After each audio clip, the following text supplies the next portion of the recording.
திமுக ஆட்சிக்கு வந்ததும் ஊழல் குற்றச்சாட்டில் தொடர்புடைய அமைச்சர்கள் அனைவர் மீதும் சட்டப்படி நடவடிக்கை எடுக்கப்படும் என்று அக்கட்சியின் தலைவர் மு க ஸ்டாலின் வாக்காளர்களிடம் உறுதியளித்துள்ளார். பொள்ளாச்சி மக்களவை தொகுதியில் திமுக சார்பில் போட்டியிடும் சண்முக சுந்தரத்தை ஆதரித்து தொண்டாமுத்தூர் பகுதியில் வாக்கு சேகரித்த போது அவர் இதனை தெரிவித்தார். ஆகவே நிச்சயமா சொல்றேன், உறுதியா சொல்றேன், இந்த ஆட்சி நிலைச்சு நிக்க போறதில்லை. விரைவில் கவிழ போகுது. நாடாளுமன்ற தேர்தல் முடிஞ்ச உடனே கவிழ்ந்த உடனே முதல் வேலையா இந்த ஆட்சியில் யார் யார் தவறு செஞ்சிருக்கிறாங்களோ அவங்க மேலாம் நாம நடவடிக்கை எடுக்க போகிறோம். அதுல குறிப்பா வேலுமணி மேல லஞ்ச ஒழிப்புத்துறையை வச்சு ஏற்கனவே சில விவரம்லாம் வந்துருச்சு. நமக்கு அவங்க கூட இருக்கிறவங்கள நம்ம இடத்துல இருந்து கொடுத்துட்டாங்க. அதெல்லாம் நம்ம பத்திரமா வச்சிருக்கிறோம். ஏன்னா இப்ப போன நியாயம் கிடைக்காது. நாம பொறுப்புக்கு வந்ததுக்கு பிறகு அதெல்லாம் வச்சு நிச்சயமா அவங்களை சிறையில் தள்ளக்கூடிய நிலைதான். மேலும் பொள்ளாச்சி பாலியல் வழக்கில் தொடர்புடைய அனைவர் மீதும் உரிய நடவடிக்கை எடுக்கப்படும் என்றும் ஸ்டாலின் தெரிவித்தார்.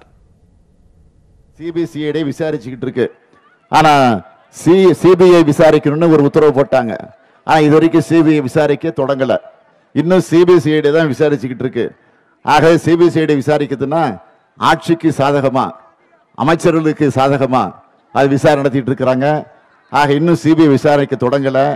திமுக ஆட்சிக்கு வந்த உடனே முதல் வேளையாக சிபிஐ விசாரிச்சு அதில் உண்மையான குற்றவாளிகளை கண்டுபிடிச்சு அவங்கள நாட்டு மக்களுக்கு அடையாளம் காட்டுவதுதான் திராவிட முன்னேற்ற கழகத்தினுடைய வேலையாக இருக்க போகிறது. இதைத் தொடர்ந்து குனியமுத்தூரில் மு க ஸ்டாலின் பரப்புரை மேற்கொண்டார். அப்போது பிரதமர் மோடி மற்றும் முதலமைச்சர் எடப்பாடி பழனிசாமி ஆகியோரின் செயல்பாடு குறித்து பாட்டு பாடி விமர்சனம் செய்தார்.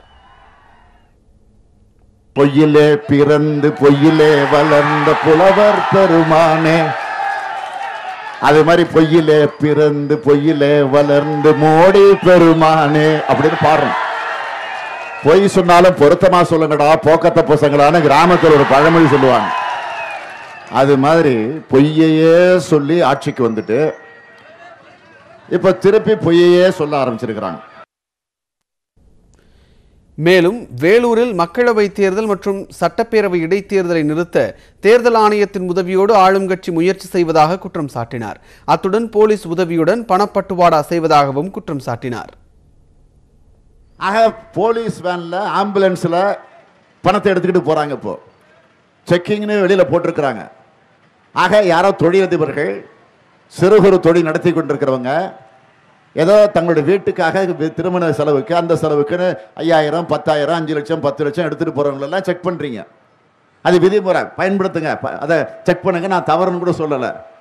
ஆனா இப்படிப்பட்ட நிலையில போலீஸ் வேன்ல வச்சு எடுத்துக்கிட்டு போறது செய்தி. அதுவும் போலீஸ் வேன போலீஸ் யாரு இன்னைக்கு தலைமை தாங்குறா? டிஜிபி ராஜேந்திரன்.